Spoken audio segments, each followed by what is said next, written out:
If you are appearing for MSc CET 2026 exam, then these 3 documents that you must have. नाहीतर तुमच्या admission प्रोसेसमध्ये problem होऊ शकतो. Number 1 caste certificate, number 2 caste validity certificate and number 3 non criminal certificate.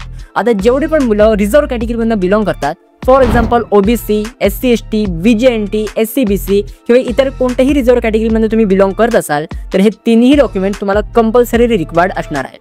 आता जर तुमच्याकडे हे document available नसतील तर ह्याला तुम्ही अप्लाय करून घ्या, कारण की आता सीईटीच्या एक्झामचं रजिस्ट्रेशन करताना तुम्हाला हे डॉक्युमेंट अवेलेबल आहेत की नाही हे तुम्हाला फक्त विचारलं जाणार आहे. हे तुम्हाला अपलोड नाही करावे लागणार, बट ॲडमिशन प्रोसेसच्या वेळी हे तिन्ही डॉक्युमेंट तुम्हाला कंपल्सरीली अपलोड करावे लागणार आहेत.